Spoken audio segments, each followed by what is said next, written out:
Allez les amis, on est parti pour voir le cas le plus simple, comment donner l'équation cartésienne d'un plan quand on vous a donné un vecteur normal et un point de passage. On va se le faire en deux parties, la technique de brut où on comprend pas ce qu'on fait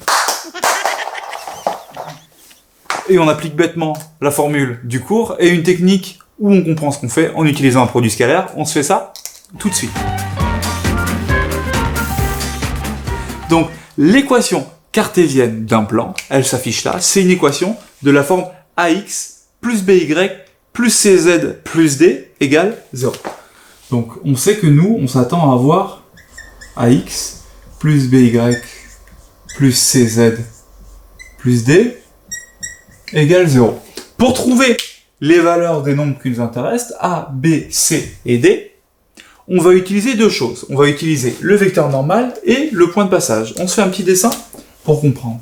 Quand vous avez un plan, un vecteur normal à ce plan, c'est un vecteur qui est perpendiculaire au plan. Tac. D'accord? Donc là, j'ai un angle droit et j'ai mon vecteur normal et en plus de ça, j'ai un point de passage. A. Alors, les coordonnées du vecteur normal, c'est les coordonnées que vous allez retrouver ici. A, B et C. Donc si mon vecteur normal à moi, c'est 1, 2 et 3, ce que je vais avoir devant x, y et z, ça va être 1, 2 et 3. Donc je vais avoir une fois x, donc x, plus 2 fois y, plus 3 fois z, plus d égale 0. J'ai bien avancé, j'étais parti du ax plus by plus cz plus d égale 0. Je sais que dans ce cas-là, c'est x plus 2y plus 3z plus d égale 0. Bravo, c'est bien, je suis fier de toi. Comment est-ce que je vais trouver la valeur de d? Ben, je sais que le point A, il est sur la droite. Donc je sais que j'ai le droit de remplacer x, y et z par les coordonnées de A, c'est-à-dire par 0, 0, 1. Donc j'ai le droit de dire que 0 plus 2 fois 0 plus 3 fois 1 plus d égale 0. Et cette équation-là, elle me permet de trouver d. En effet, j'ai 0 plus 3 plus d égale 0. Donc, d égale moins 3. Donc, ce que je peux mettre ici, c'est tac. Moins 3. Et j'encadre. Et c'est terminé. Ça, c'est la technique brutale. Comment est-ce qu'on va comprendre ça de manière plus précise?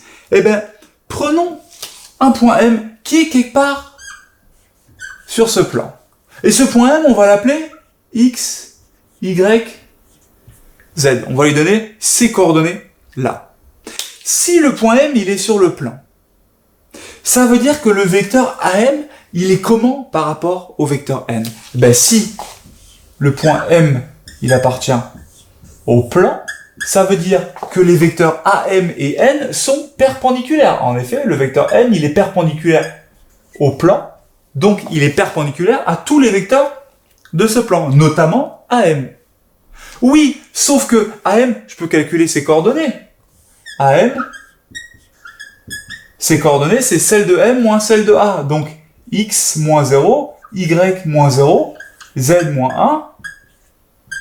Et je sais que ce vecteur-là, il est perpendiculaire au vecteur n, qui est le vecteur 1, 2, 3.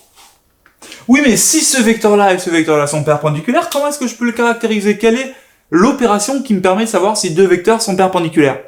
Ben, c'est le produit scalaire. Donc je sais que ça, scalaire, ça me fait 0.